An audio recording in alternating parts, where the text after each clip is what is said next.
Star Trek 57, M23, take 2.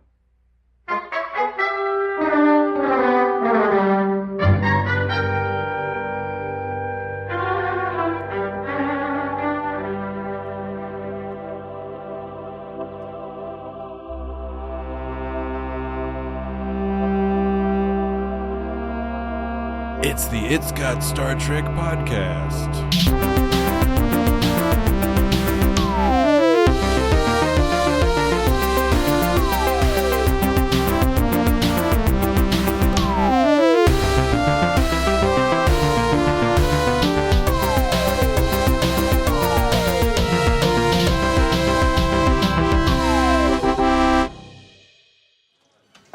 Excuse me. Did Rita call? I'm busy. You're busy? This is my life I'm talking about here. Now, did Rita call or not? No. And for your own good, you better quit thinking about Rita. Not afraid of Mickey D? Then you're a fool. Anybody with any sense is afraid of Mickey D. If Rita calls, you let me know.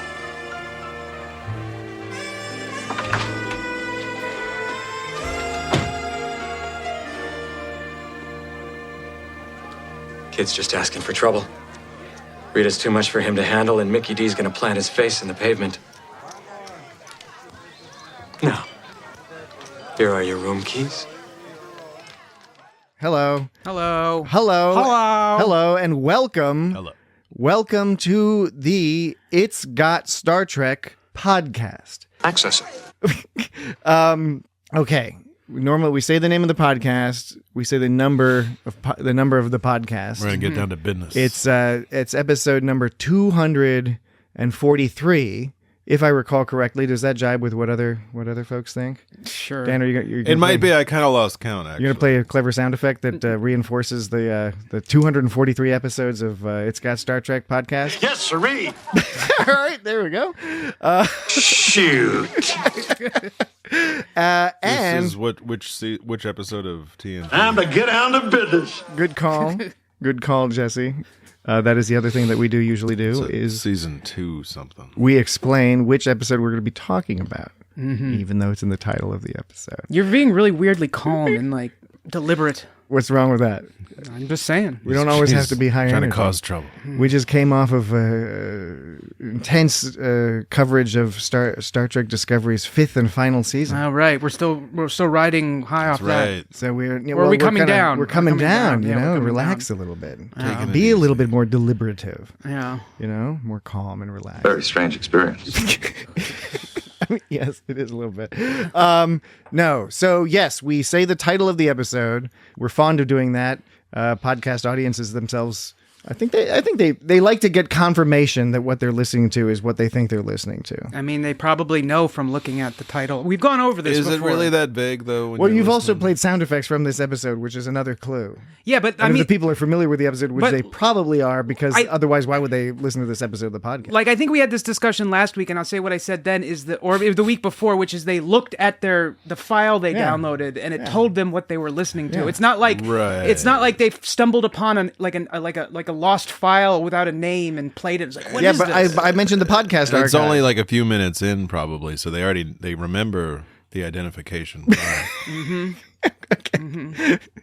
The long and the short of it is that this week we will be discussing Star Trek TNG's The Royale. Pretty smooth.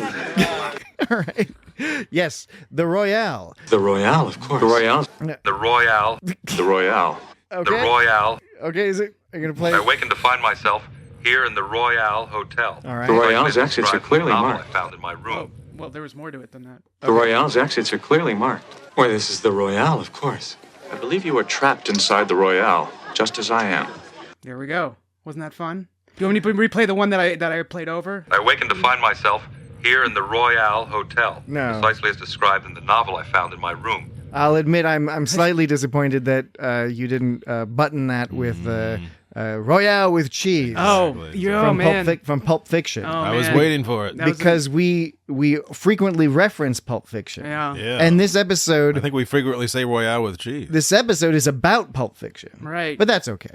I know. I really dropped the ball. on No that one. harm, no foul. I don't know. There's a little bit of foul. Well, okay. It's season 2, TNG, season 2, episode 12. And that's everyone agrees on that. Because in TNG, sometimes it's one of those deals where you go to Memory Alpha, you go to IMDb, you go to the old Wikipedia. Sometimes they say different things. Sometimes Paramount has it wrong. Sometimes Paramount has missing episodes. What was it? Contagion? It was Contagion. that's missing? It was the episode before this one. It went from 10 to 12. There was no Contagion. Lame, I checked on 2 different OSs, and they were both the same. Have you checked more recently than when we had discussed that earlier in the week? No, I haven't checked back. But things come and go in that. Sometimes the watch from beginning button disappears when I'm like looking at an episode and I want to like go back to the beginning because it's at the end. It's like during the credits. I press play and it's like playing the credits to the end. And I was like, I don't want to watch this. And so I go back to go to the beginning and it's not there. So I have to like manually rewind, which is slow as fuck for some reason. Is it ever out of sync? Sometimes when I've casted from my Android phone to my TV. Is it casted or just cast? I honestly don't know. I don't know. My ears have a preference for cast. Yeah, you might be right. You might be wrong. Like to cast a line. A fishing line. Anyway, I fear we've gone slightly off topic here, so we're discussing... And you know what they call a quarter pounder with cheese in Paris? They don't call it a quarter pounder with cheese? Oh man, they got the metric system. They don't know what the fuck a quarter pounder is. And what do they call it? They call it Royale with cheese. Royale with cheese. That's right. Thank you. That's helpful. I appreciate that. It's halfway there. No, I think it's really great that you were able to do that. So it's got Star Trek. Ready when you are. Number 243. Welcome. Check out our Patreon. Yes, sirree. If you think this is worth money, oh boy, you should see what we got on our Patreon. You can spend away. I'm sure you'll love it. I find it stimulating. Patreon.com/itsgotstartrek. There's going to be a couple of new things coming up this weekend, so keep an eye out for those. Yes? No news-em-ups this week, and no email-em-ups, but we do have one voicemail from... Not a promising beginning. But we know we have a voicemail. Oh, we do. Yeah, we have just no emails. And no, what was the other thing I said? Oh, no, news-em-ups. News-em-ups. Because who cares what's going on out there? All right. But we do have a voicemail from a longtime listener, Isaac. Extraordinary. Yes, it is. I mean, they often are. We're gonna listen to the email or the voicemail and find out. Listen to the email. Yes, indeed. So with that, I will play the voicemail from Isaac. Hello, guys. Isaac from Tasmania here, and long-term listener. Love your format. But one thing you might not know is the duty or duty game that you guys play. Mm-hmm. We don't call it duty here, so it took me a while and a little bit of context to realise what you were actually trying to do with the game. But now I love it. I wonder. From being a long-term listener, I know that you guys like Tarantino, Arrested Development, Seinfeld, Wesley Willis. So I'm guessing you guys have heard of a little-known band called Nirvana. Now, they've got a song called Drain You, which is sandwiched between Territorial Pissings and Lounge Act on Nevermind. And the third line is... It is now my duty to completely drain you.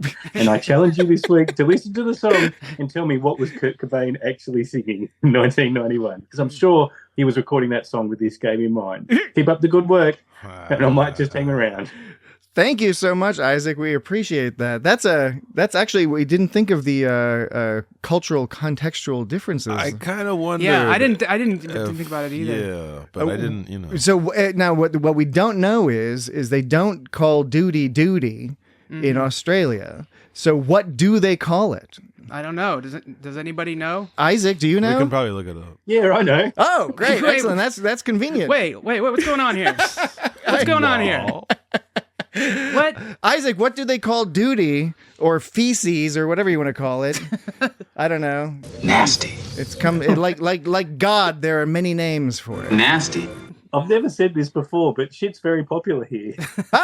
Well, just plain old shit. Good old shit. I mean, that's classic. Who needs all this extra stuff? It's you know what it is? It's probably from the U.S. Puritan values. There's probably a whole slew of people that had no idea what I was talking about when I was duty or no duty. Yeah.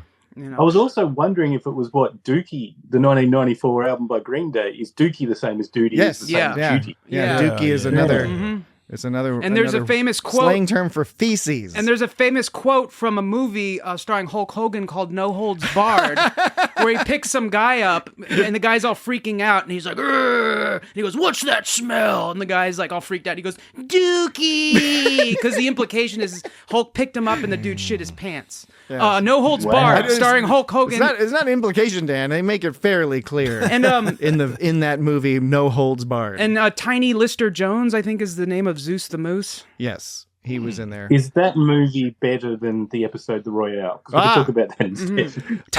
It's Tommy Lister Jr. Tommy Lister, yes. To answer your question, no, I felt there was a few charming moments in this episode. A few, yeah. But mostly it was kind of like nothing really meant anything. Yeah. There was no reason for anything. I think we have a variety of opinions here, like a real diversity of opinions amongst the four of us. Mm-hmm. It's what was it? 1989, March 27th, 1989. Mm-hmm. I think it's really important to situate it in time. It's like extra 1989 vibes in this show.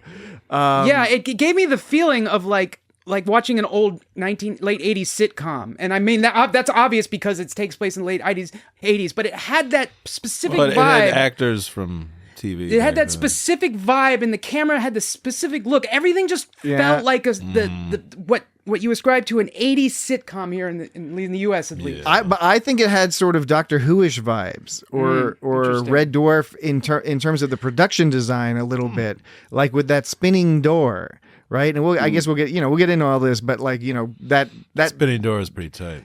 I think of this. This is a very scene. This is a liminal space, and this place they go to, and that interests me. On the other hand, there's a lot of stuff in this episode that's just so ridiculous, or indeed offensive in some cases. So this was an episode that began where they're in this planet when there's like this scary emptiness surrounding them, and episodes like that seem to have all this promise.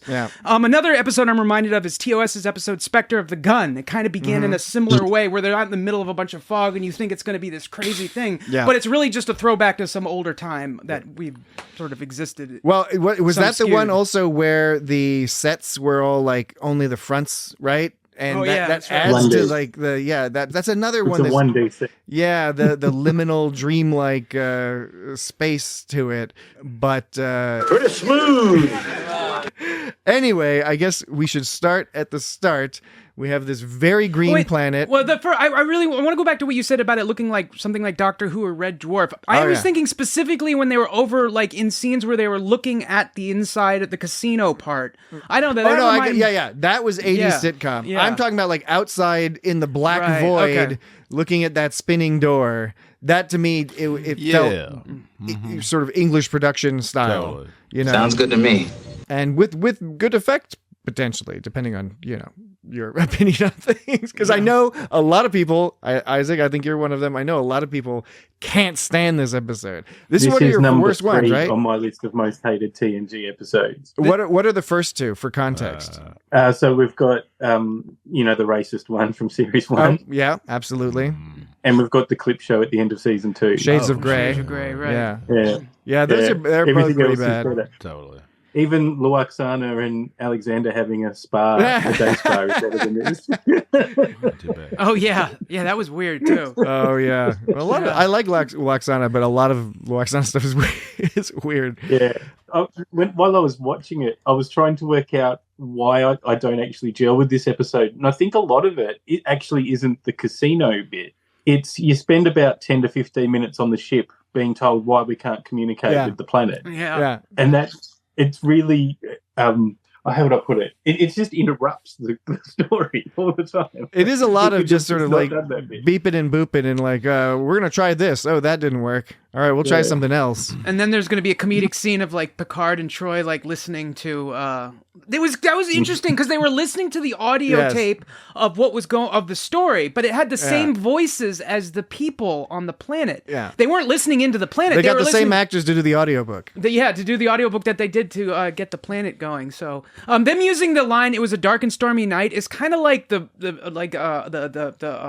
book title version of a Wilhelm scream or something in a show, like just to show you that it's cheesy, you know. Except sometimes they use Wilhelm screams like seriously, but dark and stormy. I disagreed with Picard. I thought it was a promising start. It's not a promising beginning. Oh, I'm glad you grabbed that tick. In my notes, I say that when Picard says "not a promising beginning," I say that's a good clip to have handy. Mm-hmm. I don't believe this dialogue. Did humans really talk like that? What's funny is the way she's talking is weird. Yeah, it is. Yeah, which is good. She's alien. I mean, you know, she should be like an alien. But I like how Picard had some good exasperated moments in this. Like then when he was listening to this thing, and he's like, so this is the title. He's like, I'm reading better books than this. It was a dark and stormy night.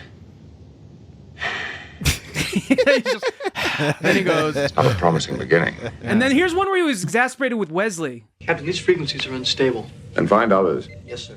Yeah, I know. Yeah. Fucking find us. This is one of those ones where he just wasn't taking any shit. Like, he's just like, I want to be done with this. Yeah, episode. He was like, why? They're all having fun down on the planet with all the goofy weirdness. Now it's been a while since I've seen it. It's been a while. Oh god, sorry. It's been a while. It's been a while. It's the song. It's that song. Yeah, it's that song. It's been some time since I've seen this episode, but how? For those of you who remember, do you think this is better or worse than A Fistful of Datas? I don't. Oh, that's a good measure because it has been a little while since I've seen A Fistful of Datas. While. It's got some better parts to it. I would probably prefer. I probably enjoy watching this more than A Fistful of Datas, but it could be that A Fistful of Datas maybe is technically maybe it's a better episode, but a more boring episode. I don't know. I mean, you can't even call it boring. It's just weird. It's kind of silly. It's weird. Weird. It is weird. Weird. You know how good Picard season 3 was? Yeah. We wouldn't have got that without Fistful of Datas and the Royale. Just the building blocks. That's right. They were essential parts of the story. And without that, they wouldn't have greenlit the series. You're damn right. Yeah, I don't know. That's a good question. We'll have to watch A Fistful of Datas sometime soon. You're damn right. We haven't done it yet? No, we haven't done A Fistful of Datas yet. Mm-hmm. And I don't know if it's ever come up on the it comes up in the list, but not near the top. Yeah. So yeah, and again for newer folks, Dan has a special bespoke algorithm, podcast topic selection algorithm that he uses to ingest the previous week's podcast. So produce a list of podcasts to talk about next week. One of the few good parts of this episode, which I'm kind of conflicted about, is the Texas Oil Man character because he's simultaneously. Wait, you mean the rapey guy? Yeah, he's simultaneously the sexual assaulter. He's simultaneously like charming, and then he turns around and is like really fucking awful. You know, he is pretty awful, but he's impressed by Data. He likes Data. Yeah. She goes, what the hell difference does it make? Wrong. That was the wrong sound. She said, he goes, shit. What are you doing to us? I don't know, man. I don't know. I'm off my game. It's that whole Royale with cheese thing. When she Royale with cheese. When Vanessa goes, what am I gonna do? And then he's like, there.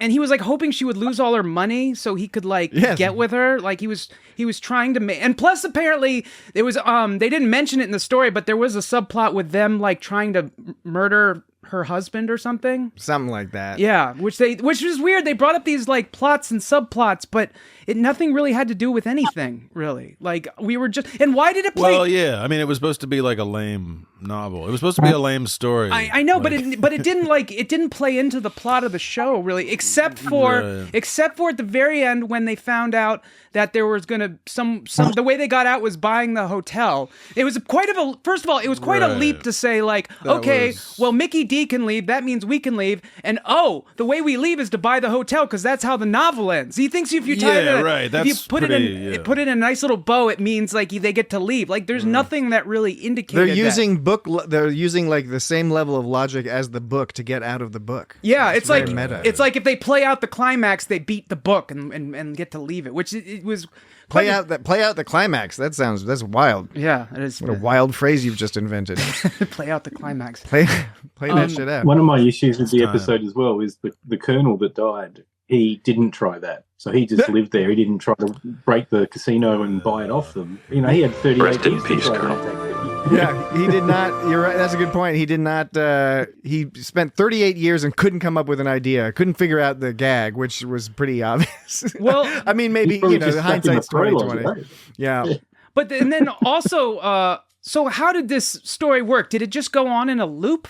Or is that what they don't make that clear? Because it sounds like that it would be a loop because that's why he described it. The Colonel described it as a living hell. Yeah, and it does sound like if I had to deal with these people, I wanted to blow my brains out just from dealing with them once. Yeah, as an audience member, to be trapped there with them and being forced to interact with them. I think that might be more problematic. I think it had to have been on a loop because like the Enterprise crew was like experiencing it. So if they experience it and then they experienced it, it must be doing something. There was some weird like side joke, side gag thing with Vanessa. She kept saying yeah. She's like, yeah. She goes Yeah. and then she goes Yeah. then she goes Yeah. and then she goes Yeah. the sound didn't come out so great, but that's basically it. This was one of those episodes that had a lot of rewrites. Like it started out one way, like the original writer had a conception based on like an astronaut stuck in a nightmare or something. He's like, I got a good idea for which an is episode a pretty like hard sci-fi. You get yourself an astronaut, you stick him in a fucking nightmare. The kids will eat that shit up. I mean, that sounds like a good idea, but it's sort of. I mean, we've talked about episodes that have had a lot of rewrites, and the story gets all kind of wonky and shit. And like, because this you can kind of tell with this one that there's If that was the original plot, like that was just sort of a throwaway in that one scene. Which, by the way, there was a whole weird exchange they had about room service. Oh yes, we've got room service. But it didn't make. There was a misunderstanding there. Yeah, Worf said they're gonna come and Worf, clean the room. Worf goes, act it out, Dan. Act it out. I want you to do the voices. Okay, you want me to do all the voices? I want you to do all the voices. Okay, here's my expert voices. So first, Worf says, Yes? There's a female voice asking if we want room service. And Data says, I believe she is asking if we want the room cleaned. Oh, he's wrong. And Riker said... What a chump. Riker said... He doesn't eat food. Riker said, tell her no. And then Worf says... No. So, why was that scene there? Because it was awesome. Oh, wait, and then Riker said, what did she say? And Worf said, she said the kitchen will be open 24 hours if we change our minds. That's good room service. That's supposed to make us believe that's where they're going to come back to that somehow. Gawk. They didn't come back to that at all. They just did it. They didn't come back to it. I've never had a hotel ring me up and ask me if I want room service. No. Yeah, I don't think that's how it works. They always seem to think it's a hassle. And they're like, it'll be there in an hour and a half. Well, they're not the Royale. Like tip them and shit. The That's why I've never stayed at the Royale. Royale must be pretty good if it's worth $12.5 million in 1989. Well, actually, I guess technically it was in the future, so it should have been worth even more. No, okay, yeah, I get it. They said this took place in They didn't even have money. They said this took place in the 20th century. Between 2037 something and 2070 something, because it had 52 flags, 52 stars on the U.S. flag. No. Oh, that's when the book was written. Oh, that was when the book was written. Yes. The time, the actual setting is the setting different. of the setting of the story was anywhere in the 20th century because on the one hand, seemed like that 1989. He was talking. Well, no, because Texas Oil Man was saying like my '91 Cadillac. Yes. He was talking about his '91 Cadillac, which was in the future of the episode. And then also we see Mickey D is wearing some kind of like 50s gangster stuff, except with parachute pants. Yeah, he was wearing parachute pants, and at one point, Denim Lady walks by. Denim Lady, I was going to mention that too. Denim Lady, when they go in the turbo. The daughter of Denim Elliott. That was when they were going. You know Denim Elliott, the actor Denim Elliott. Yeah, Denim Lady in this episode. I'm joking that she's the daughter of Denim. I know, Elliott. and I'm moving on. You're talking about the scene where they go in the elevator, right? Yeah, and then the denim girl walks by, and she's just fucking head to toe denim. The fabric. I know, not the actor. God, this is so boring. Is that a Canadian tuxedo? Is that what it's called? A Canadian where you wear denim floor to ceiling. Yeah. Okay, but then check it out. They had Canadian tuxedo. They had this music. They had music like that. Yeah. Yeah, they did. Oh, the snapping music. Yeah. This is supposed to be in the 80s. This is sneaking around. This is a throwback to like the 50s. Are you crazy? Yeah, it was some kind of gangstery. So it was sometime in the 20th century. Gangstery. Well, you got to consider this, Dan. You got to consider that this episode started out with a conversation where they reference ammonia tornadoes. Oh yeah, ammonia tornado. Unless you like ammonia tornadoes. He keeps going like ick or something. Or... Yeah. Nasty. Jordy is disgusted by this It's planet. the grossest planet we've ever been to. I've never seen him just disgusted by a planet. He's like viscerally. It's not even the booger grossed planet. out. He starts it with Nasty. and then he ends it with Nasty. Yeah.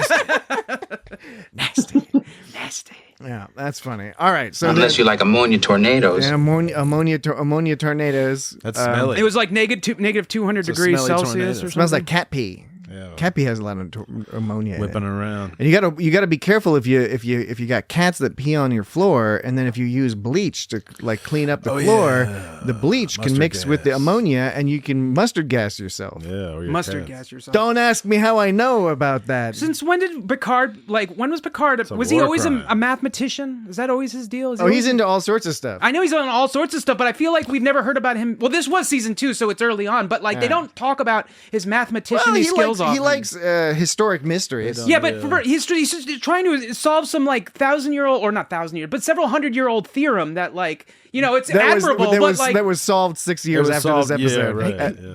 which is hilarious. So Yeah. for Mass Last, they really thought it was going to be But, like, impossible. but- And so- but, and But like- no one figured it out. solved it in 1,000 years. I'll just solve it in my break. Yeah, exactly, right? Yeah, right, exactly. That's what I'm saying. He's like, I'm bored of Shakespeare today. Yeah, right. That's what I'm saying. It seems like it was very casual. I didn't have a problem with it. It was just kind of funny. What I thought was because yes, it is the historical fact that they reference Fermat's last theorem to make a point. They're making a thematic point here, right? And then 6 years later, it was totally solved by it was solved by Andrew Wiles, who I believe is a British mathematician. He actually first sort of solved it in '93, but there were a few errors, and then he corrected it. And by '95, everyone agreed that he had figured it out. But to me, part of what's funny about that is that they think that in the Star Trek future, this would not have been solved, but they thought that they would solve racism and scarcity and all these other things, but they didn't think they would find a proof for a mathematical theorem. And you sound just like my ex-wife. Yes, exactly. Exactly. So he said that when Data said, take this creature, for example, he does not exhibit any DNA structure. And that's when he said that. He said, and you sound just like my ex-wife. His ex-wife's always telling him he has no DNA structure. Oh, man, that's funny. It's a fucked up thing to say. Dan, you mentioned before how sleazy the Texan was to that God. lady. Yeah. Yeah. And I think the main issue is these days we don't try to make people homeless to go out with us. Yeah. We actually just ask them out. Yeah. Or Yeah. use some It's a really good sort of tactic. app. Yeah. Which is why, once again, The 80s, man. Which is why, It's once again, ruthless. I was very conflicted because there were times where he was kind of charming. Well, that's how they get you, Dan. That's how they get you. That's how those guys get you. Monster. There. It's so skin crawlingly awful. And then the interesting thing is that they have Data is totally grossed out by this guy, and he's like, man, that guy is a piece of shit. And then but it's not like Data's doing anything about it. He just walks away. So he's just like, man, that guy sucks. What sort of I'm business outta do you here. suppose he is getting down to? That's sort of business. Sounds like Hank Hill. It does sound Running, boy. Make them nice, because ain't no bread now. What does he say? It sounds like, make them nice, because make a bread now. I don't know. I, It sounds sleazy. I don't know I'm what gonna, he's saying. I'm gonna play this one more time. Running, boy. Make them nice, because ain't no bread now. Run 'em, boy. Make 'em nice, because can't no bread here. Okay, play it. Ain't no bread here. Ain't no bread. Is it ain't no bread here? Play it one more time. Running, boy. Make them nice, because ain't no bread now. Ain't Now. no bread. Ain't no bread now. I don't know. No It bread could now. be some sort of a colloquial slogan, temporarily colloquial. Maybe he said duty. He could have said duty. This could have been a duty or no duty moment. Yeah. It would have been the only one in the episode. It was a secret duty moment. I liked when Sneaky duty. Secret duty moment. I like when O'Brien was talking about an extremely narrow access point. Yeah.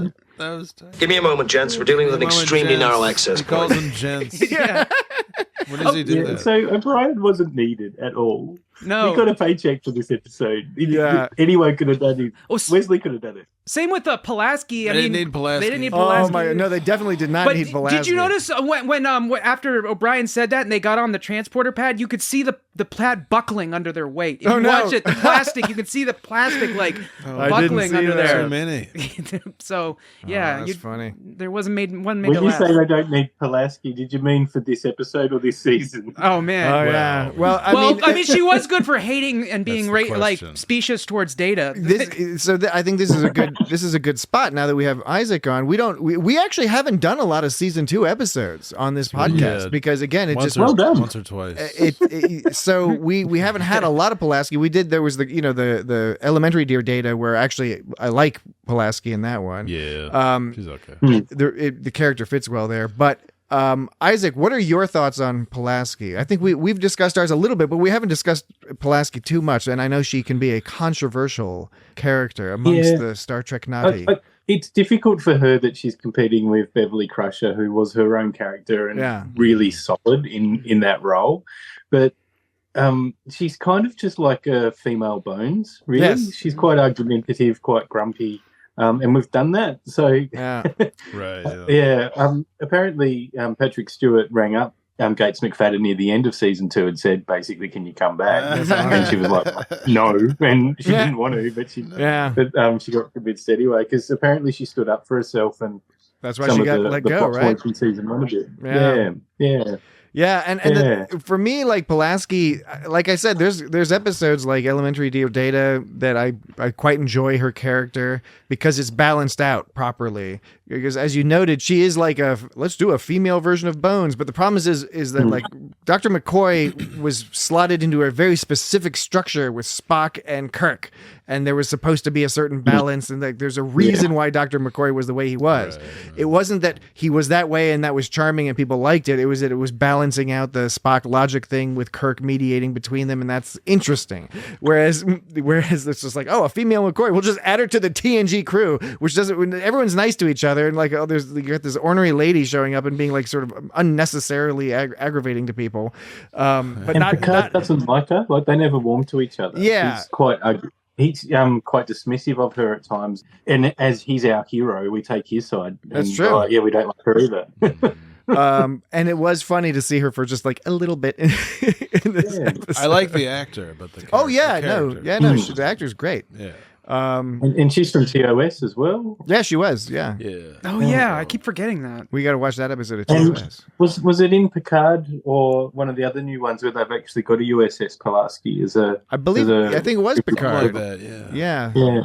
I think they asked her to come back for season 3, but she said no. Oh. She'd be a little bit older than the average age of that crew as well, I think. Yeah. So I'm not sure if she was actually able to do it, but she declined. Yeah, because I think she's still hanging around.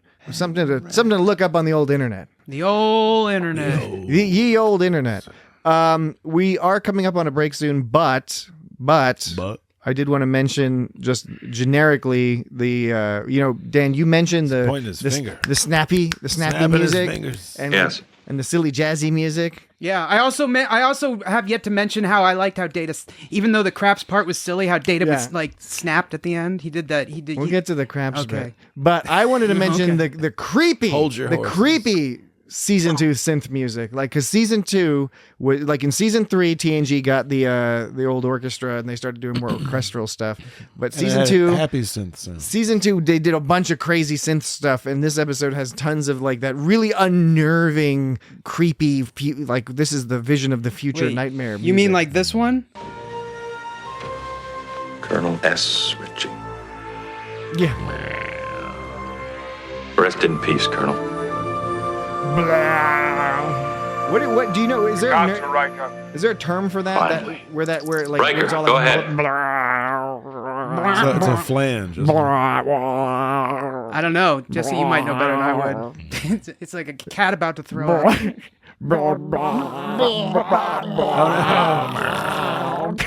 And you sound just like my ex-wife. Oh no.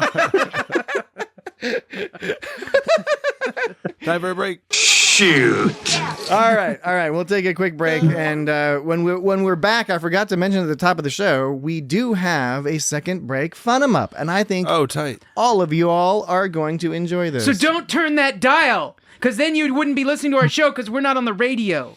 So put in your podcast tapes and press the play on the podcast tape so you hear us podcasting over your Walkman. All right, so Dan's going to workshop that over the break, and we will be back. It'll be better next time. We'll be right back. All right. Okay, we are back. Chief O'Brien? Yep. We have returned. Where would I stay? If you are just joining us now because of some peculiarity of how you do things in your life, I'm going to start the podcast from the beginning. we are joined by Isaac from Unplanned Trek. I like you fellas.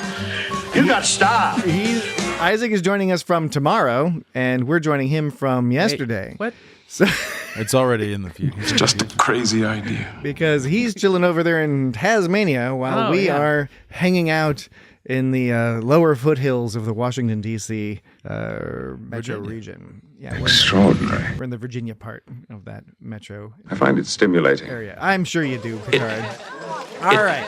So before we move along home to discussing the rest of the episode. Okay, I had a couple data quotes that I'd like to look into. But All right, do we want to do our fun 'em up? Let's do the fun 'em up, and then we'll do we'll put a pin in it. We'll mark it down. We'll make a note right here, Dan, that as soon as we're done with these fun 'em ups, and we should be done swiftly, we will get to your whatever data business you were talking about. Okay, so Data them up. data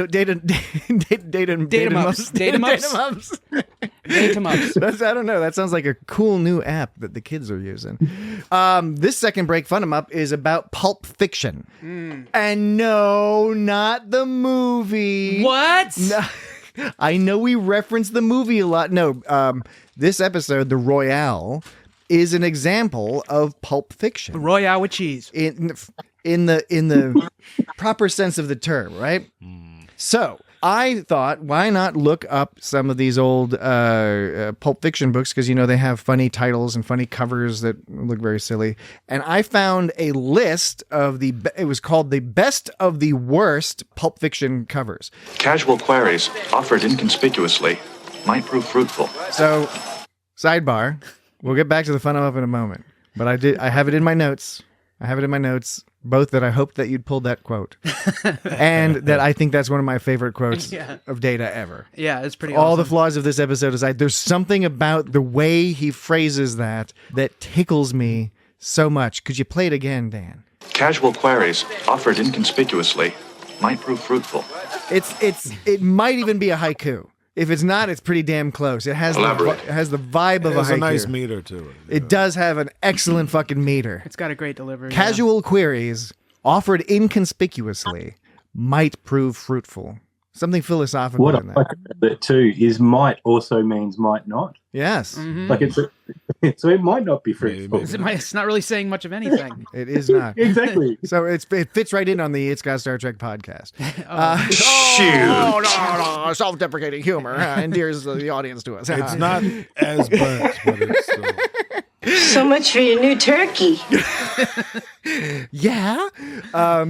Okay, fun 'em up. Yeah? Pulp Fiction, fun 'em up. These are a list of real titles, authors, and taglines on old Pulp Fiction books. You mean teatlays? No, I do not. I mean titles. Teatlays? No. That's a We've talked weird about way this to say it. in the past. Both Jesse and I have scolded you about this. We don't like it when you say that. Nasty. Nasty. Okay, let's just get started. There's only a few of these, but I think they're pretty fun. So, the first one is called Man Hungry by Alan Marshall. And the tagline is the absorbing tale of an incredibly depraved woman who knew no bounds in her search for thrills. Yeah, that's a real title. Are we playing real or not real? No, these are all real. Oh, these are all real. I was going to say, that's a real title. He's read that I'm one. He read only that now one. realizing I could have made this much more fun by turning it into a game. Real. They're all real. But feel free to guess that they're not real if you like as well. Can I borrow that one? That one sounded good. Yeah. Well, I'm going to send the link. Well, I'll put the link in the show notes, the link to this, because you have to see the covers to really appreciate these. But the titles and the taglines are still pretty good. The next one is The Lowest Sins by Joe Castro. A beautiful girl with many paths of love open to her. Wait a minute. Many paths. She chose the path between. Okay, that's totally like carnal. I don't know what it imagery. means. It is probably the best path. It sounds naughty, but I don't know why. No, it is because she's got paths down below, and the one in Paths between is the one you want to go to. It's very sexual. I'm not super I'm going fond to of. say real. I know they're all real, but I'm still Yeah. trying to win. I think that one might be. I'm not super fond of the way you said she's got paths down below. That's what they're saying. I didn't make the title. No, you're right. You're right. And I don't want to get too explicit about it. Nor did you make the title of the next book, which is called Ladder of Flesh. Oh man. By Sloane Britton. And the tagline or the blurb on the cover says, Broadway offered her a star-studded ladder to climb to the top. But when she put her foot on the first rung, she found herself climbing down a ladder of flesh into a cesspool of lesbian depravity. Whoa. And lesbian is capitalized. Wow. It's capital L lesbian. Depravity. This is one of my favorite of the bunch because it keeps going. She gets a ladder to climb up, but then she climbs down the ladder into a cesspool of lesbian depravity. All right, not just regular depravity. Do ladders work like that? Apparently, that's the convenience. It sounds almost like a Mitch Hedberg joke, about the escalator. Sorry for the convenience, with the escalators broken. I'm going to continue to use the elevator. The ladder you can go up and down. Okay, so the next one is called A Bit of Fluff by Kimberly Kemp. And the tagline is, she was only 17, but her nasty, but her body was already bought and paid for by another woman, a lesbian. Oh my god. Oh no. And it's another capital L. When were these books Capital written? L. These are, in like the 40s. She's a lesbian. She's a lesbian. Two more. This next one, I wanted to describe the cover. This one is called Stud Prowl by Don Holliday. And the slogan is actually what they did is they above the title stud they made it look like it says Passion Madness led him on a stud prowl. And it has a man who's wearing an iron collar with a chain around it, and there's a scantily clad woman in lingerie holding a whip. Sounds good to me. I bet it does. And last, but to me, certainly not least, is the book Lady Wrestler by James Harvey with the slogan, she wrestled with sin and she got pinned. Oh, shit. Thank you, Chum. I find it stimulating. Thank you, Chum. Thank you, Chum. Dark and stormy night. Lady Wrestler. All right, folks. Smells like toast in here. All right. Oh, Dan, Dan's smart. He's prepping ahead Toast here. 'em ups. Okay. It's not Vegemite on toast, is it? We've done the fun 'em up. We're done with that. But Dan's got some toast and he's got some Vegemite. Toasty taste 'em up. But I don't have a thing. Use you in a finger? I can use my finger? No. I guess I should get him. I should probably get you a knife, but I don't. Go get him a knife. I mean, I could just use my that. finger if you don't care. So, okay, since we had Isaac on, we're like, Isaac has justifiably critiqued Dan's Vegemite smearing capacity or capability because I got a spare one. We had previously, and he's going to do it with his finger. I think he got a plastic knife. I had Jesse a plastic one. Jesse's he was never in Boy Scouts, I don't think. You weren't in Boy Scouts, were you? No. But you do come prepared. I'm prepared. You are prepared. I got plastic. Okay. Well, while the toast is getting ready, of course, I live in a place with the metric system too. Yeah. What do you think Australia calls a quarter pounder with cheese? Oh my God, I can't think of anything. A Royale with cheese? No, that's like Frenchy. No, we call it a quarter pounder with cheese. Whoa! You tricked us. It's because you guys you're so captured by the corporate culture of America that you're gonna call it this what we tell you to fucking call it. Sounds good. But you might like this. Our Burger King is called Hungry Jack's because there was a really small restaurant in rural New South Wales, I think, already called Burger King. Oh. So they couldn't get the copyright here. So it's Hungry Jack's here. But it's still just burger. It's just otherwise it's all the same. I love how exactly. I love how like a lot of shows and stuff they'll have their own version of burger something. Like Beavis and Butthead had Burger World, and then I think like that show Invincible has Burger Mart. Yes, which is shortened to BM. But they always have some burgers. Huh? Krusty burgers. Krusty burgers, yeah. Some kind, always some kind of burger or something. I like it. It's a fun game. If I had a show, I would want to come up with the name of their fast food burger joint. Dan Burgers. Dan Burgers. More like Dan Boogers. Oh, am I right? Dan's Buns. No. Dan's Boogers, No. dansboogers.com. Go to dansboogers.com. You could probably get Dan Burgers from the what's it called? Oh, room service. It's open 24 hours. Oh yeah, That's room right. service. We got some Dan Burgers. Yeah. If I'd said that smoothly, it would have been really funny. Except I forgot the word. Pretty smooth.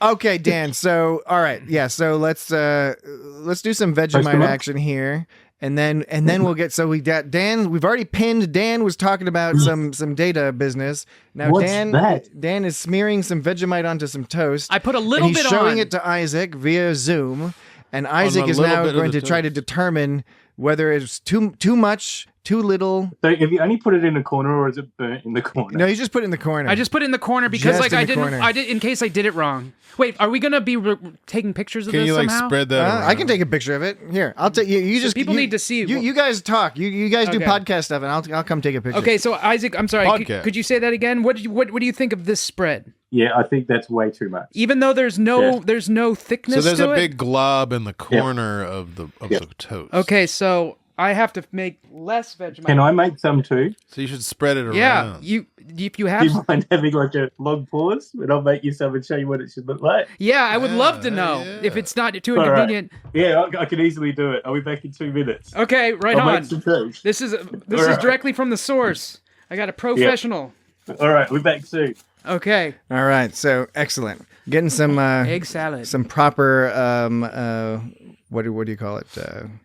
Instruction. Instruction. That's the word. Extraordinary. It took me but a moment. Native knowledge. Yeah. It's fun to talk about Star Trek, but it's also fun to nibble on some toast with some Vegemite, do some cross-country, not the sport, but the cultural exchange type stuff, learning from each other. Like, I didn't know that whole business about a quarter pounder with cheese in McDonald's in Australia. Well, England still uses miles. Yeah, but England ain't Australia. And Australia No, you're ain't right. England, Right. You know what I'm saying? Don't even Know what imply I'm saying? something. Good point, sir. Good point. I'm just saying, like, Man, I'm just saying. we're all Anglo-Saxons. I mean, you make us very sad and very accurate. You make a very accurate point that's there. not a good thing to say, but you know what I'm saying. No, but you didn't. You weren't saying. You didn't say. It sounded bad. No, it did. It sounded fine. It would have sounded bad if you implied it's a good thing that we're No. It's a confusing thing. It's a damn good thing that we're all Anglo-Saxons here. No. Don't worry about it, friend. It's a strange and confusing thing. It's not a promising beginning. They don't say duty. No. They say shit. They say shit. There's got to be another word. There's got to be another word. No culture has one word for poop. We say crap. Crap and shit. But you don't have. There's no cute Australian terms for that, because Australia is like famous for having some pretty clever slang and like chunder. And some good. Chunder is a good one, right? It is a good one. Wallaby. I guess Wallaby. When we're talking, we won't say that shit. We'll probably say that's bullshit. Like that's and you push that bull hard. It's like bull. You got to go deep on that. That. You can't go, that's bullshit. It's like, that's bullshit. Oh, I like that. I'm going to start doing that. That's so bullshit. To toast them up, while I was spreading Vegemite, I'm not sure if I'd actually been clear by telling you that you've got to put butter on it. Do you do that? No, I don't. I haven't put butter on it. No, you just got to put butter on it. Oh yeah, but this is going to change it a lot for you. Butter brings it out. I'll get some butter. It mellows it out. So it's not like Nutella. We don't just go. We don't just lather it on and just use that. You want butter on first, and then it's a light spread. So I made some and I cut it in triangles because triangles shows love, whereas rectangles shows I'm in a rush, and I just wanted to show you guys that I care. So this is what it should look like. You have a lot more butter and just a little bit of Vegemite, and then you won't get that really it's way too salty kind of feel. Wait, so this will make you feel. So that's the amount of Vegemite. I don't even know how you spread it that thin. I thought I would spread it just about as thin as I knew how. Do you have some sort of special knife you use there? Just technique. I'm going to take a picture of that. Keep holding that up there for this a second. This shows what Isaiah. a gluttonous American I am because, like, I was like, I put on as little as I possibly could, and it's still like way too much.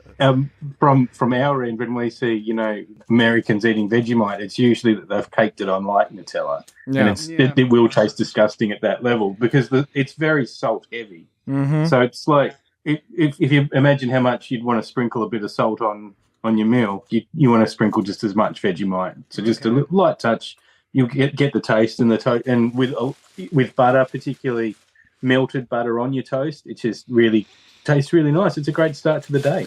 I think you're gonna have to make a new piece of toast. I think this toast is Mr. I think I need to use something with less that's lighter in color. So you can see the contrast between the Vegemite. Because I'm definitely not putting it on as much as I would with Nutella. Nutella, I'd slap that stuff on. Slap it on. Yeah.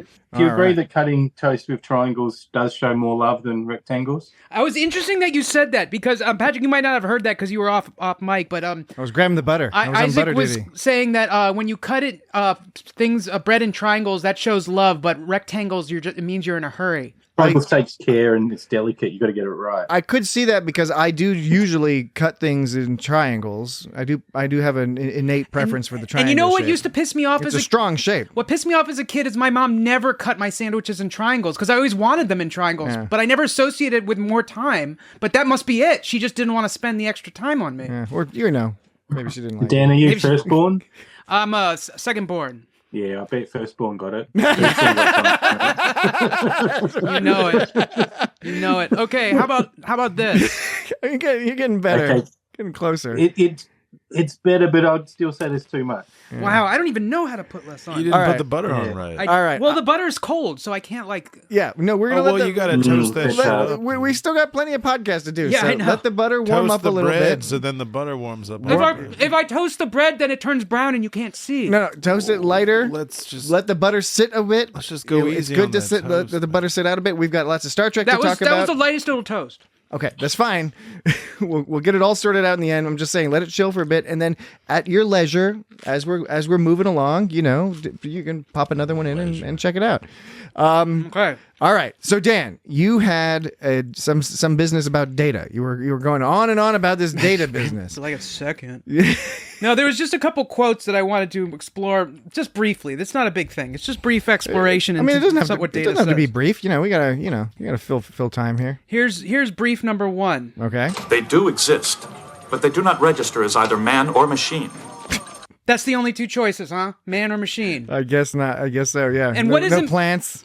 What about like silicone-based life form? Is that considered like a machine? What about like vegetable or mineral? Or holograms? They could be holograms. They could be holograms. I was surprised that they didn't even like have an offhand mention of like these could be. Is this a alien hologram place? Because it kind of operated like holograms. That, right? It operated like a lame holodeck program where some of the NPCs would interact with you, but like other NPCs would just ignore you in a psychopathic, bizarre.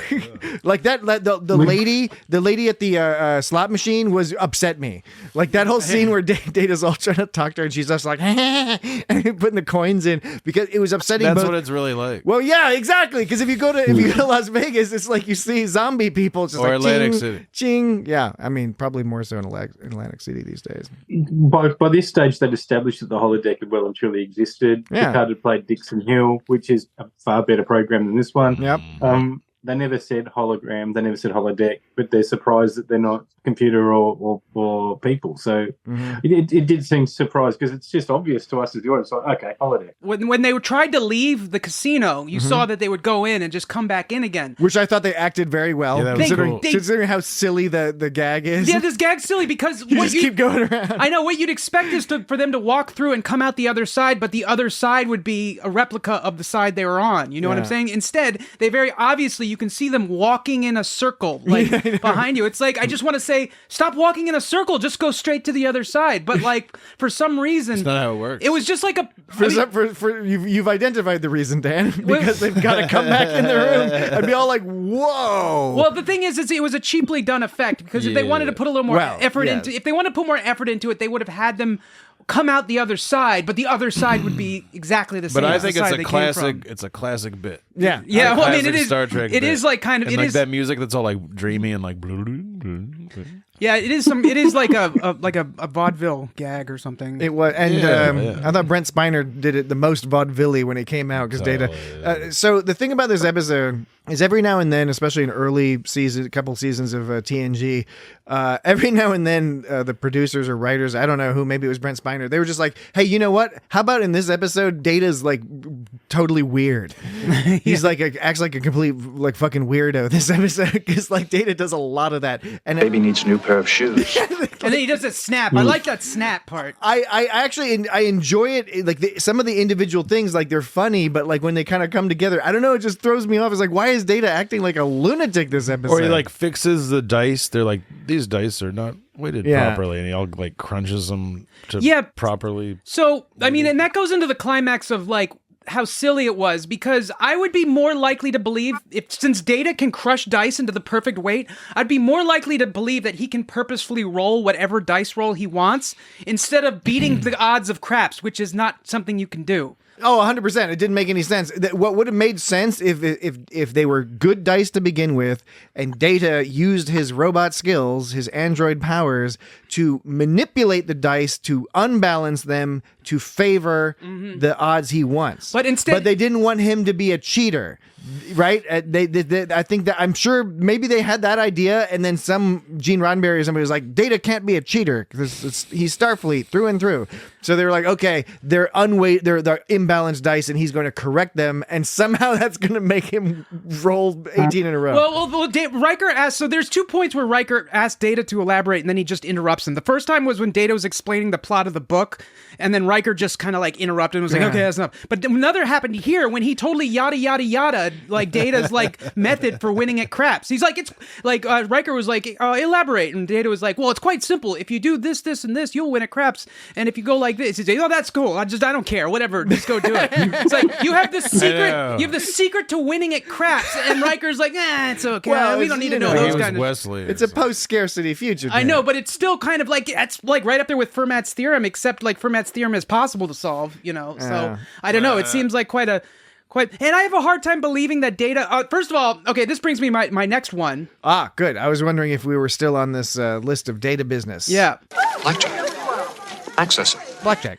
Accessing. This brings me to the next part because, like, first of all, this must be early Star Trek because I don't remember Data saying accessing out loud whenever he had to like scan his memory banks. Not later on. No, yeah, like why would you say that out loud? Like that seems ridiculous. Because he's a lunatic. This episode. Right. So, but the reason I was brought to this from that one is because he is accessing his data banks about blackjack, yet he doesn't know what card counting is because they that's just so they could do the gag about like, you know, if you count cards, and then you win by counting cards. And he's like, why would I count them if I already know how many I have? To which like the Vanessa goes like, yeah, that's right. She sounds like, but like, but like, I don't know. He seemed to know certain bits and others, but yeah, it was so ridiculous when a computer says out loud that they're accessing their data. It is an example of going for the gag instead of having things be internally consistent, and that's not always a problem, right? That's your mileage will vary because sometimes it's more fun to do that,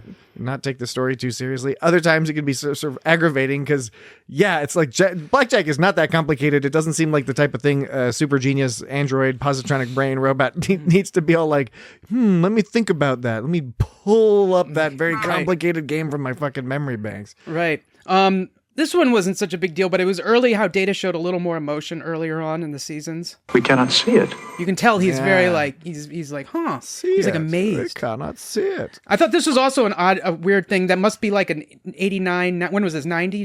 This was 1989. This aired on March 27th, 1989. This must have been a big thing that they said in 89, because I don't ever hear anyone say this anymore. The odds favor standing pat. Standing pat. When was the last time anyone said standing pat? Oh, it's an old phrase, but it's still... But it checks out. It's still valid. Mm-hmm. I don't know the last time I heard that, but yes, it did seem a little weird. So I thought with that introduction he was going to say dweeb. I haven't heard that since 1989. Well, it's time to bring that one back. I started saying that recently. Oh, did you, Jesse? Who did you call it dweeb? People at work. I deserved it. Whatever it was. Jesse, from time to time, you also say bozo. I like when you say Yeah, bozo. bozo. Yeah. Bozo. That's a funny one. Just to be like, that I've been guy's saying that one for years. That guy's a bozo. Isaac, when was the last time you said bozo? It's been a while. Yeah. In our daytime TV here, when they're trying to say swear words but they're not allowed to because of the time of day, a popular one here is rack off. Rack off. Yeah. Now, is that something but no that one says that in real life? Now here's a Rack question: off. Is that what they say like on like live programs or whatever instead of cursing, or do they dub that over if they're showing something that has cursing? No, this is like soap opera stuff here. So they just it's included in the dialogue. It's written. It's scripted. Yeah, Rack off. It's not like when Does it mean the same thing as fuck off? Yeah. Right. But it's just not. It's fine to say it. Yeah. So it's And Get Bent is one of my favorite ones as well because no one says that anymore. Yeah, Get Bent is good. It's unlike in Pulp Fiction when they overdub them saying motherfucker, they say mother lover. Yeah, it's so silly. In one of my favorite songs, Shoop by Salt and Pepper, they self-censor by saying, like Prince said, you're a sexy mother. Yes. Which rhymed with the previous one. Yeah. But we all know what they meant. That's true. But Dan, earlier you were talking about the 80s stuff, and I thought, it is good to touch on that a little bit. 80s hair. Status report. You had that, the hotel assistant manager was played by Sam Anderson. Yeah, that guy. And in my mind, I was just like, it's that 80s guy. Totally. He was in a bunch of other stuff too. He was Perfect in Strangers. He was in Forrest Gump. He was in a lot of things. But yeah, he was like, is there a Mr. Gump, Ms. Gump? Yeah. But that guy just especially on TV, just like the Texan guy, he was in a bunch of stuff. Yeah, the Texan guy. So it's just, if you watched a lot of that TV, either growing up or in reruns, these are just people you just saw. You never knew their name. Right. They were just there, showing up on Golden Girls or whatever. That's another classic aspect of TNG. Yeah, this episode. He was a lousy bellhop. He didn't do anything to help. Well, they asked for his own thing. Yeah, they even he was like, you got to talk to the manager, and he's like, let me talk to the manager. He's like, man, he's not here. He's one of those kind of guys. Man, and he pulled something that the guy at the airport pulled on me once. When he gave him a smile, like, yeah, the airport, our flight got canceled, so I was just going from place to place that the employees kept telling me to go to, and I was just like falling in random places. Which airport was it? It was in Canada. Oh Lord. And anyway, so like I go up to one, and like I see this guy, and he's like, "Can't you see we're closed here?" I was like, "I'm just going where they told me to go, man." And when he's like, "This way," and then like I'm waiting in line, sitting with a bunch of people, like waiting to figure out where our flight's going, and then I see him because it's my turn, and I'm like, "Oh, hi, excuse me," and then he puts his finger up in my face and says, "Wait," and then smiles. He has that evil smile, that I'm pissed off smile. Oh, no. He's like, "Wait a minute," and then he left, and he didn't come back, and etched in my brain forever is this dude's finger in my face. I'm not usually the type of person that gets like annoyed by that kind of thing, but man, he put that finger in my face. You know, that pointing up finger. It was an angry finger. Yeah, he gave me an angry finger. I understand. I understand he had a stressful day, so I forgive him. But like that will be in my brain for the rest of my life. That image. Was that the first person you ever killed? You see, I would have just told him to rack off. Yeah, exactly. If only I had the rack vocabulary. Off, bozo. But speaking of that clerk, get bent, dweeb. Yes, the clerk. What a dweeb, man. What a fucking dweeb. No, the clerk. You know who was a dweeb was the bellhop guy who gets shot. Yeah. That guy was a dweeb. So what I was going to say about the clerks at the beginning, he was like, "We've been expecting you," but they never go back to that. They it's like kind of like the food service, the room service thing. Right. Well, you think that's going to go somewhere, but it never goes anywhere. Yeah. Well, because you could say that you could say it was they were expecting the foreign investors, but then he's all surprised at the end. The hotel manager is surprised when they're like, "Oh, you're the investors." And there's one other part that they don't go back to that I can remember. Hold that thought. We do need to take a break. Oh shit! So you hold that. Are you holding on to it? I'm hold on tight. Hold on to the fucking. Yes. Yes, sirree. Yeah, and I'm good looking too. Time to get down to business. Okay, so the audience at home, you didn't get to hear the part before we were recording the podcast where Dan was telling us that he has the profile of a wicked crone because he has some sort of facial dysmorphia. I do. I got a hook. A tiny hook now nose. he's playing clips talking about how cute he is. Anyway, we will take a break. Oh, that reminds me about something cute that happened in the episode. Okay, great. You remember that? And then the other point that I presume you're still holding on to? Yes, sir. Okay, we will hear Yes, that. sirree. We'll hear that when we come back, and that we will be right back. Maybe this trick will bring us some luck.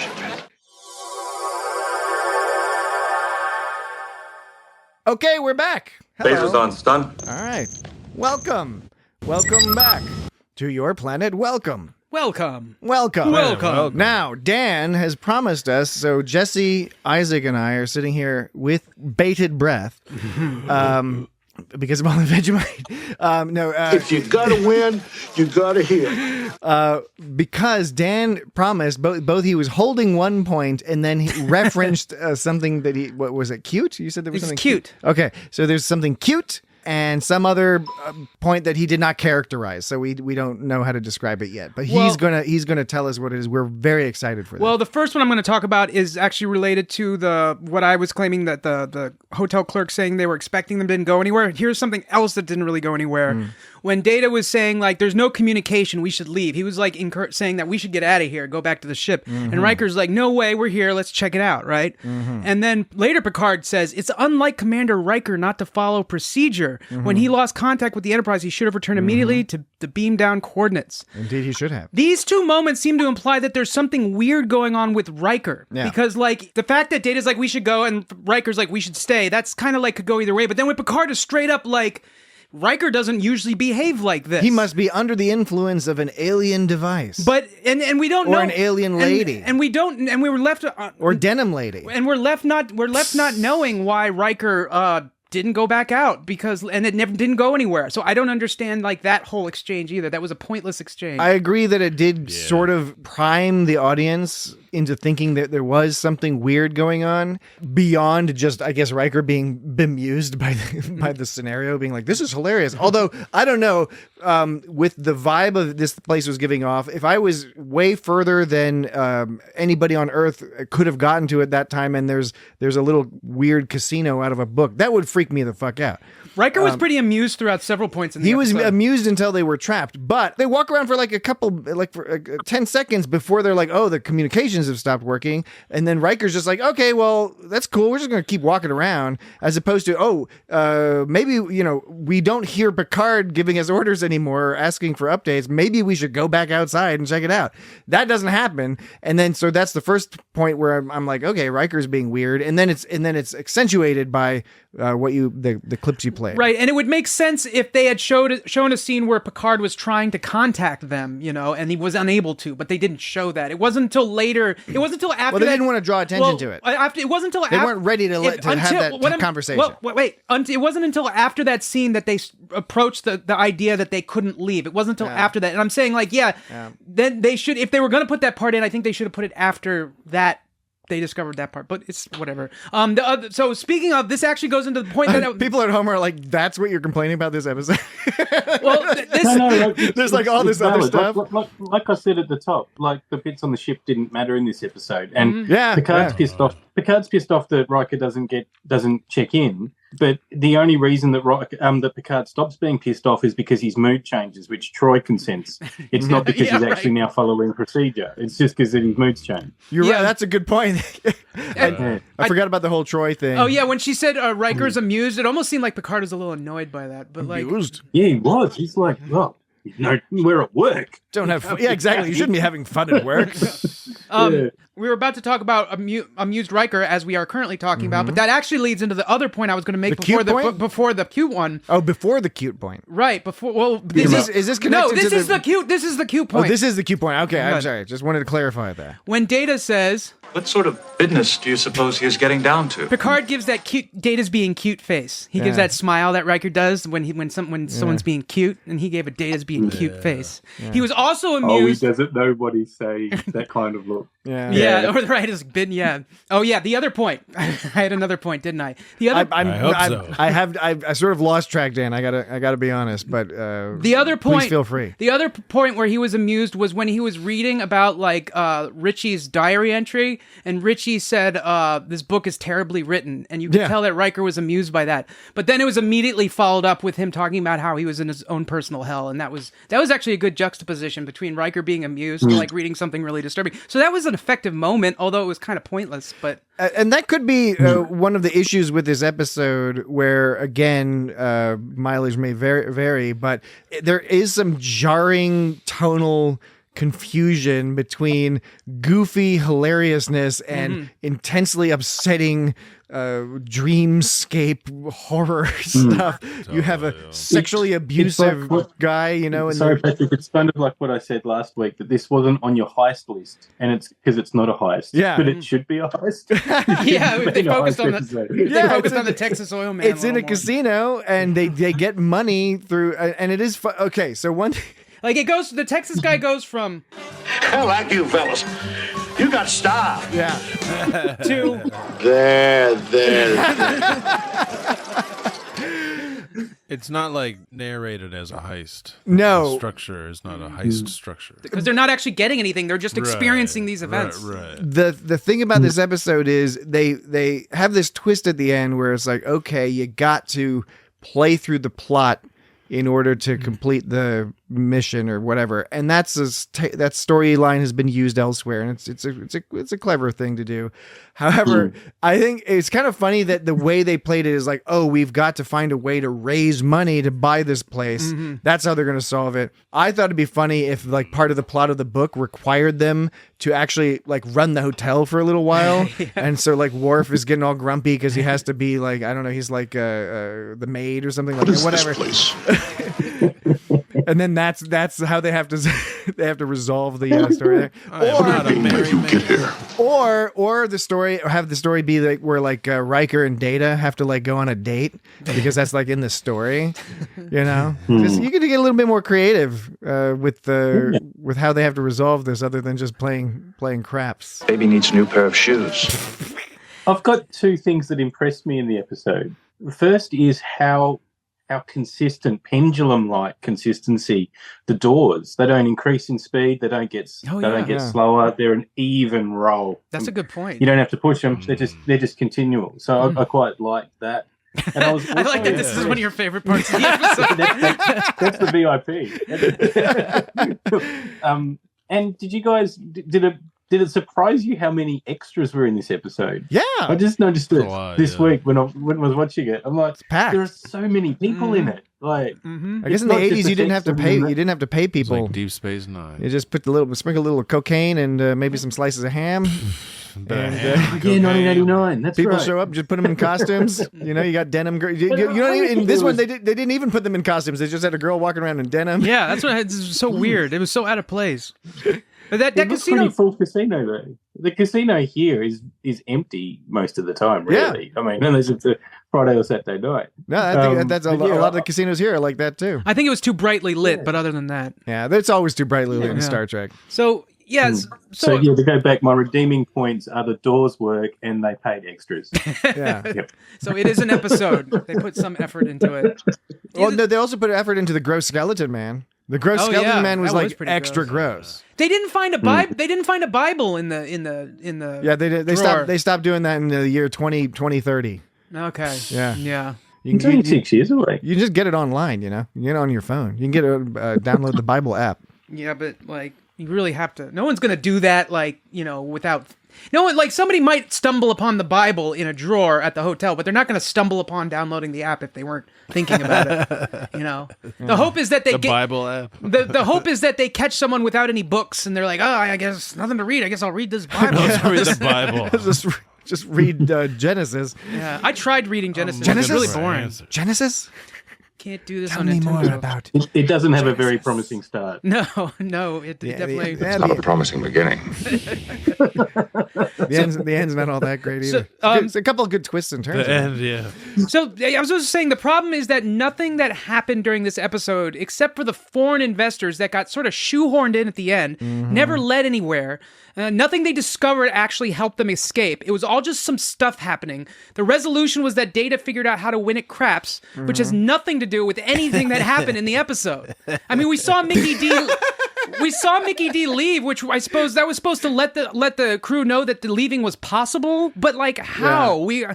We already know they're non-living alien creatures, so anything is possible for them. I bought into that. That part didn't bother me. I was like, okay, I get it. He figured it out that if that guy can leave, and it's sort of disappointing that Still a classic episode. No, Colonel Richard. I mean, but for me, if I was in what is essentially a simulation or some kind of like holodeck Holograms. like. I would assume that if a character left the room, if an NPC leaves the room in a video game, I'm not going to assume I can follow them through that door into that little hut that they escaped into. It's often the case in video games where NPCs will go into an area you can't access. But you're speaking from the perspective of somebody who's dealt with a far more advanced and well-developed culture of video gaming than the poor souls who produced this episode in 1989. They were playing Pitfall, and well, maybe not I don't Pitfall. think it takes a brilliant person to like... Dan, what are some games that came out in 1989? I don't think it takes a brilliant person to come up with the idea that computer characters can go where the main character can't. We had NES, right? Well, yeah, what was it? What was your favorite NES game Was from there Genesis? 1989, Dan? I don't remember the exact years of these video games. Yeah, you do. I'm trying to pretend I like you think, don't. I think to back that up, though, they had tried the door, and Mickey tried the door, and it worked for him. So there's no reason to now think the door should now work, even though I've tried it before. Yeah. But I told you it was my favorite character, the door, but there's no, The door, no reason why it should the door not was work. the favorite The character. door was cool. Like, that was a character. You can tell they had some. I did like the door. Yeah. The contractors, the prop people, the set people who put the door together did a very good. No, I would go with what Isaac's saying, where the door was a character in this episode. How they talk about how New York is the character in this movie or whatever. Yeah, right. Like it's got like a nice R's on the door. Yeah, it's like spinning when they first see it. It's got personality, and like Isaac said, it like makes it a point to be like sort of evenly spinning, and like it can have, consistent. Yeah, and it changes. Like there's character development in the door, sort of.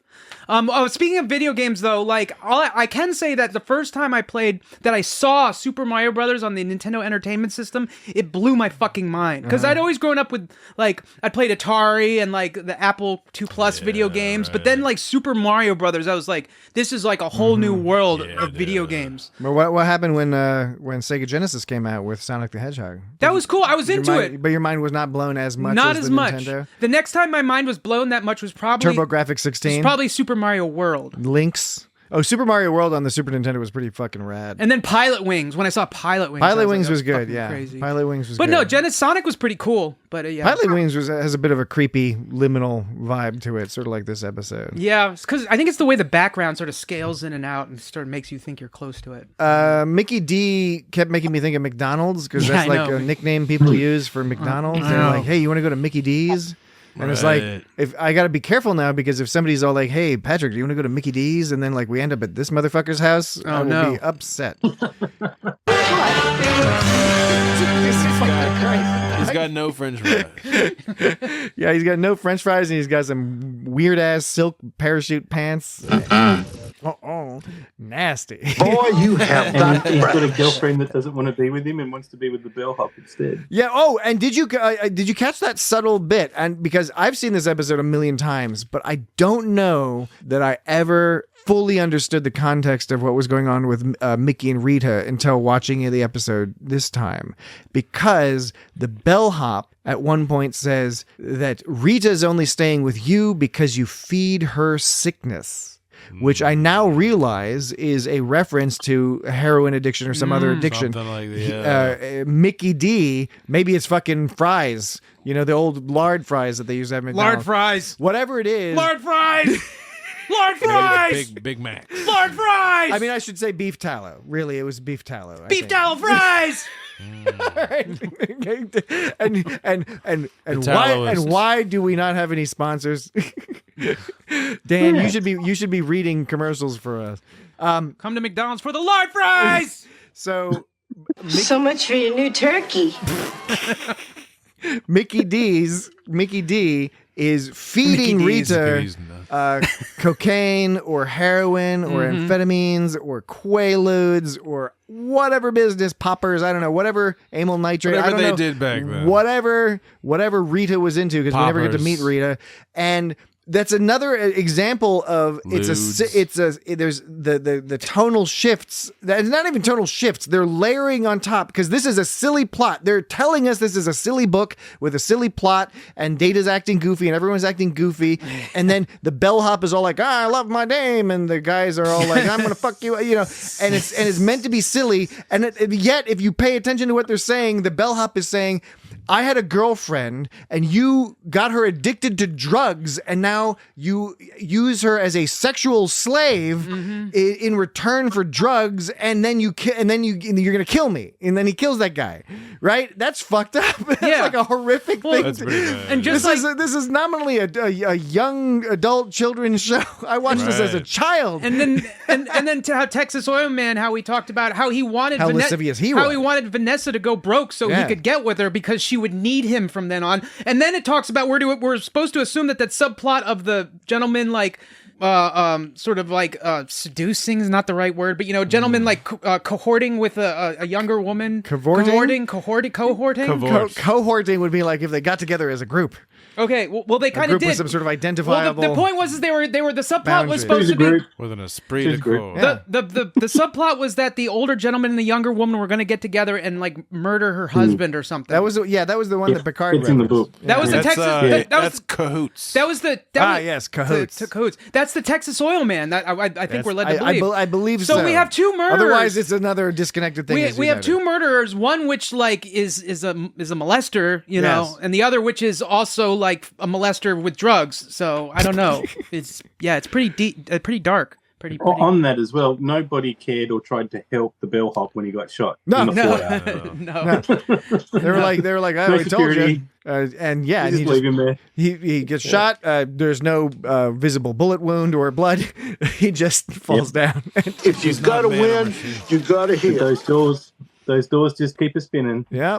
A cowboy hat Data is cute. He is cute, and that image of Data in the cowboy hat is a persistent one. He was all trying to give Vanessa tips, and like Texas Oil Man was like, he was all grumpy because Data was like trying to win her money. Yeah, and he was talking about it was a term I'd never heard before. 5-card Charlie. He was like, do you know what the odds are against getting a 5-card Charlie? Right. Well, it's just like the odds favor standing pat. Which, by the way, I didn't agree with Data because she had a 13, right? And if you're playing blackjack and you have a 13, you hit, right? Don't you always hit? Yeah. Like you don't hit if you have like a 19 or 18 maybe, but like, come on. I think a 5-card Charlie must mean like you have 5 cards to win at blackjack. Well, I figured that out because Data had 5 cards and he won with 5 cards, and the guy was criticizing him for trying to get. He had 4 cards. Access. He also gave up on a 19-game winning streak and went against Data at the end. Like he only had to stay for one more bet. And then, inexplicably. And inexplicably, he got like fucking pissed off at Data. Like he's like, "Are you trying to get back at me? Like what? I'm winning money to get back at you. You have nothing to do with it." And Data even pointed out, he's like, "Is it personal?" Data was like, "Is it because I'm a rapist?" Data even said like, "I told you not to fucking bet against me," and the guy bet against him. And on top of that, even if Data told him to bet against him, like, what does he think Data's going to throw the match so Texas Oil Man can win instead? That part didn't make sense. I don't know why they threw that part in either, where the Texas man was all offended. That didn't make any sense to me. It was pointless. It was like of course you're gonna extra characterization. Like Jesse, if you played craps and you won. Jesse, do you like playing craps? Jesse, if you do you like taking craps? Shut up, Jesse. if you were playing craps and you won, would I then have the right to be like, Jesse, did you win to get back at me somehow? How would you feel if I did that? How would you feel? He'd tell you to rack off. Yeah, I would hope so. You need to rack right off. You're being very aggressive to Jesse, Dan. No, I'm just trying to drive the point home. I wouldn't do that to Jesse. You might. You never know. Oh, apparently Klingons can press through like building walls because remember Worf was trying to press through that wall. He tried to do it, and they were like, "I can't do it." They should have used Data for that. I like that, and he picked a specific wall. He was like, "I'm gonna like move this slot machine, and then push the wall behind the slot machine for some reason. I can't push this building down, which means there must be something weird about it." There was nothing that indicated a portal or a door or a cabinet or anything. And apparently, and they were going to try to blow it away with phasers, so they must have had phasers that can actually hurt background objects. Because I've brought this up before, in other episodes of various Star Trek incarnations, people will get zapped and fucked up, but then they'll hit like a little statue to the setting. He'll hit a little statue to the right of him, and then it won't even get charred. Nothing will happen to it, but it'll hurt the people. But I guess this wasn't one of those because they were expecting it to break the wall down. They should have gone computer. Yes, why not? Give it a try. In the future, they always do that. They're always trying that out. Barclay did that in that one episode. Broccoli. Broccoli. I did enjoy, again, problematic episode in a lot of ways. However, there are little bits and pieces in there, like the data in a hat and a couple other things. Data in a hat. Another thing, like when I already said this, but when he fucking like rolls the dice and snaps, that snap. That whole scene was terrible. Well, that made me uncomfortable. That whole scene was really confusing and weird. But like I liked when he snapped. But what I liked when they were in the hotel room with Colonel Ritchie and. Riker is like, the poor devil must have died in his sleep. Looks like the poor devil died in his sleep. Which is, first of all, I don't know. My understanding is it's pretty awesome to die in your sleep, and it's kind of something that people hope for, right? Yeah. But anyway, okay, poor devil died in his sleep. Colonel S. Ritchie. But the funny joke and awesome characterization this is why it's good to watch every episode of the show, even if they're lame episodes, because I really like the subtle little interjection by Worf when Riker says he must have died in his sleep, and Worf says, "What a terrible way to die," because that's a Klingon thing, right? And it's the kind of thing that passes by you don't even pay attention to it. Yeah, that's true. That's a good point, because like it doesn't sound like a terrible way to die, but for a Klingon, it's like that's the fucking worst. Can you imagine? You're like just like camping out with your targ, and you die of sleep apnea. It'd be worse than losing both of your penises. Well, okay, I mean, maybe that should be a topic for our Patreon show. What's worse? What's worse, dying of sleep apnea or losing both your Klingon penises? When they at the beginning when they saw that piece of shuttle from NASA, it said NASA and it had a U.S. flag on it, and Picard was like, "No Earth ship of that time could have traveled out this far." It said NASA right on there. I don't know. Like it seems like the evidence they kind of like acted like they didn't know what it was at first. No, I mean, you know what he was saying. You know what he was saying. He was saying they didn't have the propulsion capacity. He said, Data says... So if obviously it's there, and so obviously there's a mystery as to why it's there, given it should not be there from the technology available at the time. This is the exchange. Data says, analysis bears out that the object was definitely terrestrial in origin, dating mid-21st century. They says, no Earth ship of that time could have traveled out this far. Yeah. What he's saying is that you must be incorrect about what this is. Well, Dan, because it could be a fake ship. Right? You mean it could be a hologram? It could be a hologram. It could be a synthetic. It could be a replication. There are many things it could be. So Where would I stay? So I don't disagree with Picard. I've got a question to point. Yeah. So this isn't. It's a bit of a trope finding space debris from the 20th century, right? It's too far away. Yeah. So we've got this episode. We've at least got Voyager's the 37s and the motion picture. And then you got the thing that the motion picture is based on in TOS, which is called, I think, the Changeling, which is basically a proto version of the motion picture where a satellite has been modified, an Earth satellite. Has Star Trek ever done it well? Yeah, that's a good question, actually. Yeah, because I'm not. It's been a while since I saw the 37s, but I don't have a specifically fond recollection of it necessarily. Yeah, it should be a really good trope that pays off well, but I always feel like it's been a little bit dissatisfactory when. I don't know if that's a word. Sorry, dissatisfactory. If it's not, we're going to make it a word. With the promise of the episode versus the reality of what we get. This one's not good. No, I'm just thinking the motion picture is not very good either.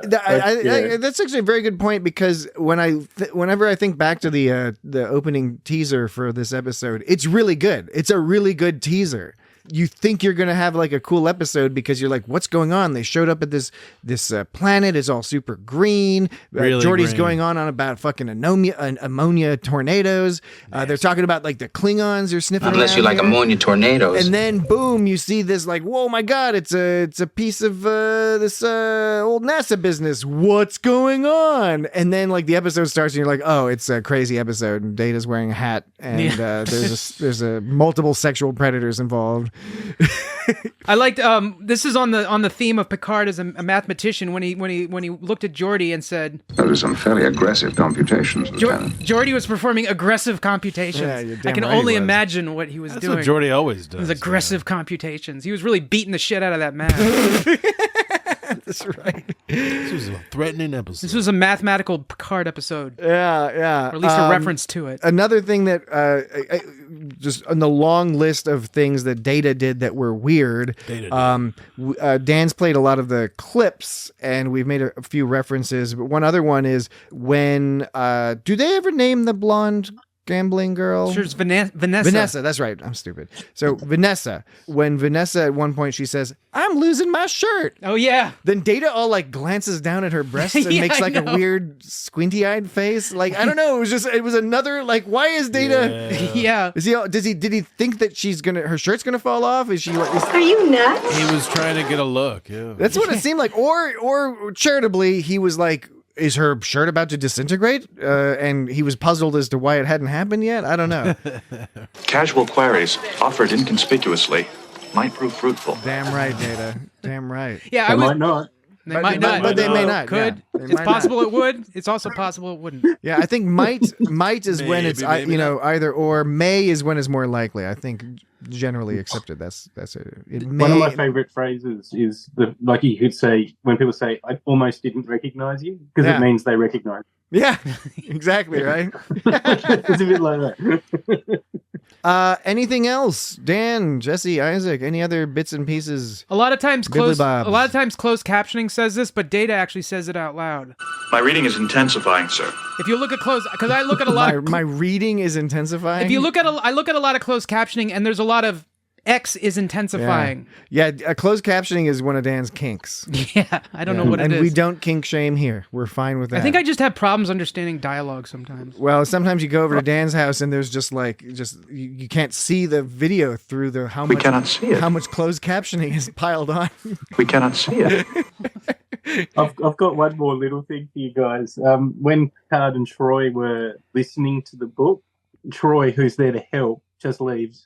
Yeah, I know. I know. She was just like, if you don't mind, He's like, fuck this. Yeah. She was just like, fuck this. I'm not listening to any more of this bullshit. I've heard enough.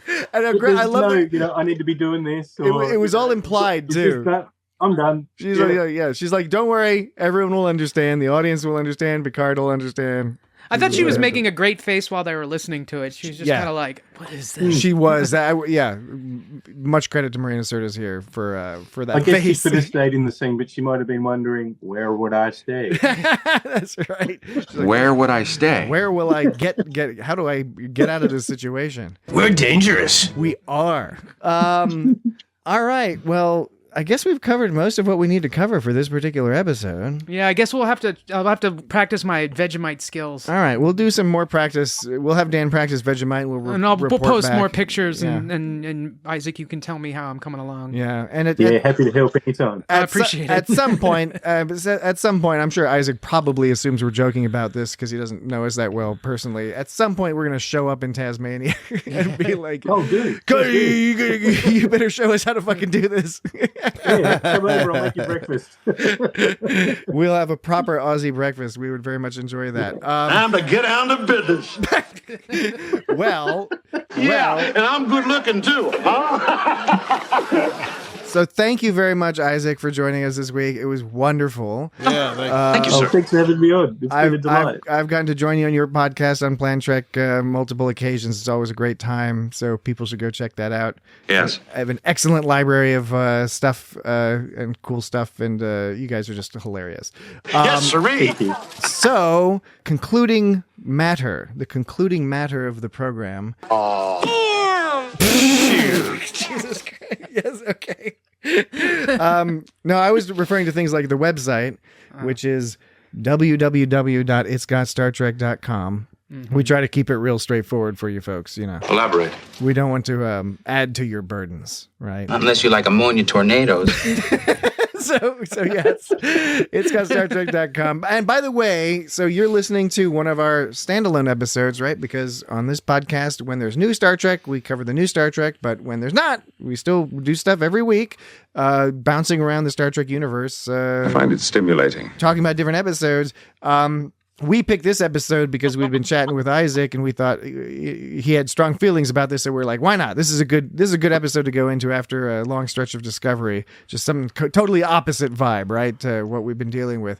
But next week, we don't know what we'll discuss yet. We'll have Dan's algorithm do some processing and we'll figure it out. But all you need to do is follow us on social media at It's Got Star Trek, and we, keep following us and look every day, just look constantly. And sounds good to me. And eventually you'll see a post describing what episode we'll be discussing next week. All right. And yes, it's at It's Got Star Trek on all the major social media things. We're on Facebook, we're on YouTube. Lots of people listen to us on YouTube, which is fascinating because we don't actually have video up there, just a static image. But hey, whatever floats your boat. If you're into that, nasty.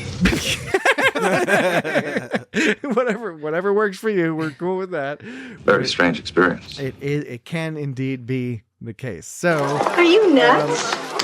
And feedback at itsgotstartrek.com if you would like to send us an email or a voicemail or whatever. You can record a voicemail at itsgotstartrek.com/record. And finally, the last thing I'm obligated to talk about is the Patreon, patreon.com/itsgotstartrek. Go check it out. There's free previews there. Pretty smooth. If you're not sure if you like it, check out the free previews and you get a better idea if it's worth paying money for. And if it's not, don't worry about it. It's no skin off our backs. We won't even know. It's not like we're The gonna odds know. favor standing You can pat. go look at it and be like, this is shit, but you don't have to tell us, and we won't know because we're not going to know that you did that. You're brilliant. All right. Brilliant. Okay. So yes, we look forward to talking to you next week. And with that, thanks again, Isaac. thank you, Isaac. Yeah. Thanks, guys. And we'll talk to everyone about this time next week. Bye-bye. We can get the hell out of here.